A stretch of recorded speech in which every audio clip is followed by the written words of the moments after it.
Greetings, YouTube. If you're confused as to why you're getting two videos with the same notification, quite frankly, the video I put out about an hour ago just did a really piss poor job of explaining the main issue at hand.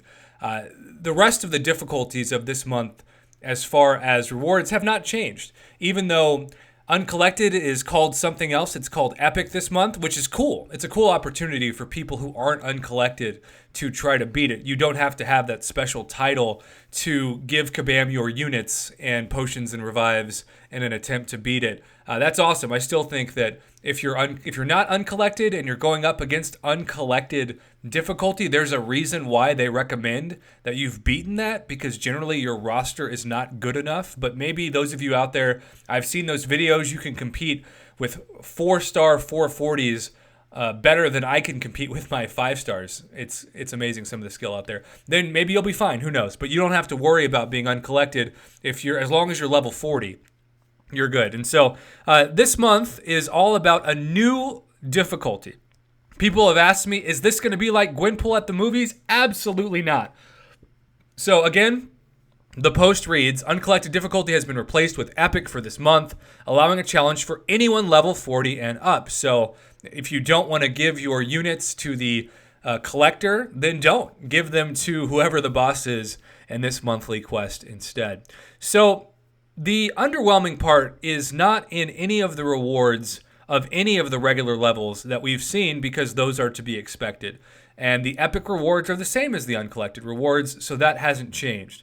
But there is a new difficulty that has been hyped up to be, it almost sounds like it's Labyrinth of Legends-esque, and I don't expect it to be that hard, but if the final boss of the uncollected monthly quest is around 40,000 PI, I expect the final boss of this Symbiote difficulty to be as high as 80,000. If the final boss in the uncollected or epic difficulty has 150,000 health, I expect that this boss to have at least 300,000 health, to where it's going to be very difficult, unless you play perfectly, to one-shot that boss with any of your 5 or 6-star champions. But we're going to talk and compare this, because when you scroll down to look at the epic difficulty, which until now was the hardest difficulty of these monthly quests, you get a decent amount of 6-star crystal shards, right? You get 25% of a 6-star 2,500 crystal shards. You get 75% of a 5-star, which is great. You get 2 4-stars, nothing to brag about. You get 12,000 tier 2 alpha catalyst fragments. I still wish they would buff that to just half of a tier 2 alpha. 12,000 is kind of an awkward number to give. 10 5-star signature stones. Wish those were generic, but I guess we'll take it. 9,000 tier 5 generic catalyst. That's always the most enticing part of that difficulty, at least for me. I was willing to give Emma Frost last month quite a bit of my revives in order to make sure I got those 9,000 tier 5 shards, especially because I was very close to forming my second, and now have formed my second tier 5 basic. But this is the foundation of the hardest difficulty normally. So you would expect, if the next difficulty is going to be twice as hard as this epic difficulty, where Kabam has come out and said multiple people will try and multiple people will fail, that includes people who've already beaten Labyrinth of Legends. So if I read that correctly, I expect it to be really, really, really hard, which is fine. In-game players who have beaten all of the content in the game, from all of Act 5 to Labyrinth of Legends, you name it, who are in those Platinum and especially Master brackets of Alliance War, they're looking for something really tough. They're excited about that. They just want to make sure that the rewards justify the difficulty.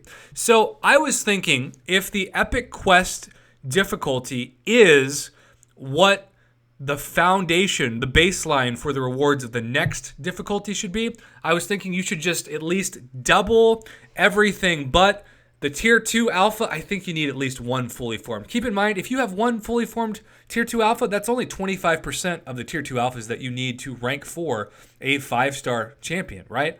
I mean, that's still not that much at all.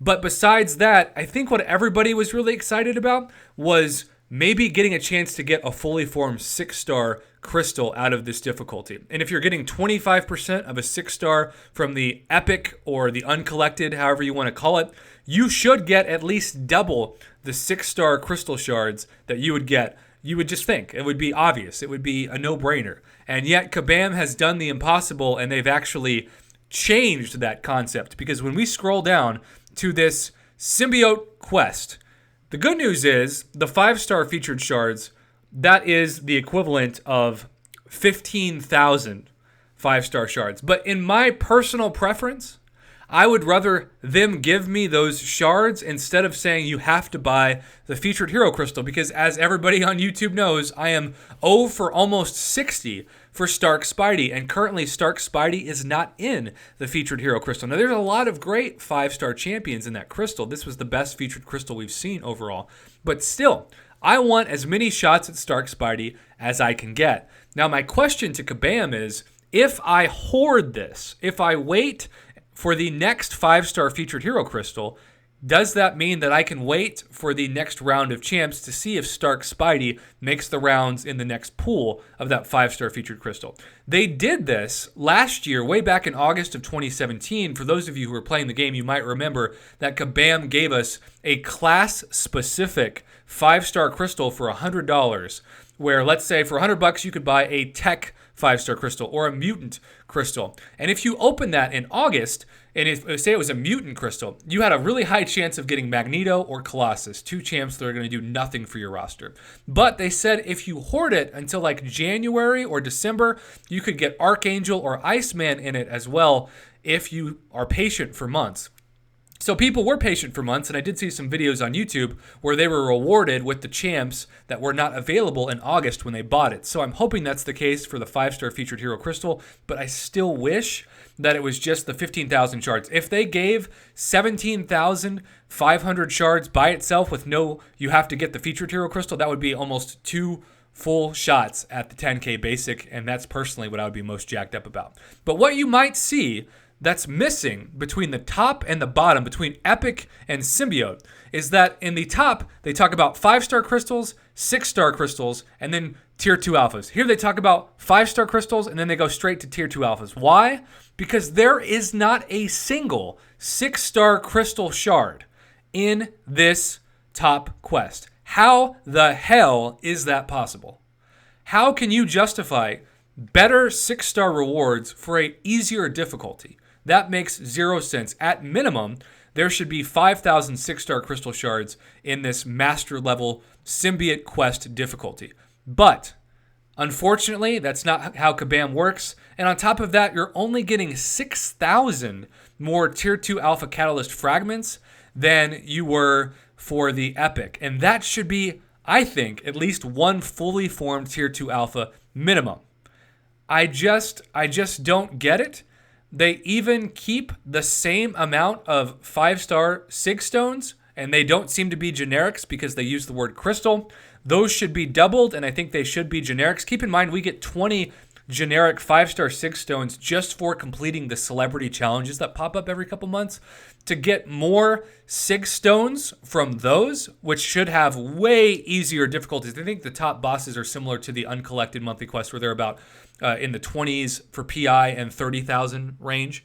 Here, you don't get anything more. It's confusing, and it's lazy, and it's not hyping up an event that should be the best of the best. This should be the hardest and also the most rewards. This should be on par with the monthly quest version of Labyrinth of Legends. I'm not expecting them to give us 6 tier 2 alphas like that, but I am expecting them to at least give us 1. You would think that that's pretty reasonable. So they hyped it up. Everybody was super pumped. And now when you look at it, it's just so underwhelming. When you compare it to the uncollected or epic difficulty that we see every month for those rewards, it's on par with that. And if the difficulty is much harder, you're really not incentivized to go for this. If you have a limited roster, I would definitely encourage you to go for the epic difficulty over the symbiote difficulty, because the rewards don't justify the units spent or the time spent. So how would I change this? Again, I would convert the 5-star. The 5-star crystals are by far the best part of this. I would convert that to 17,500 5-star shards so that if you want to go for basics, you can, and if you want to go for the featured, you can do that too. I would give at least one fully formed tier 2 alpha. I would give at least 5,000 6-star shards minimum. I would double the 5-star 6 stones to at least 20 and make those generic instead of class-based. And then I would give not one, but at least 2 tier 4 class catalysts. That's the exact same amount. Those haven't changed either, and that makes 0 sense. I'm stunned. I am stunned, and I am underwhelmed. And I know a lot of people in the community feel the same way. So tell me what you think. Are you underwhelmed? Do you think I'm overreacting? Do you think this is actually really fair? I don't know. Tell me what you think. And as always, thanks for watching.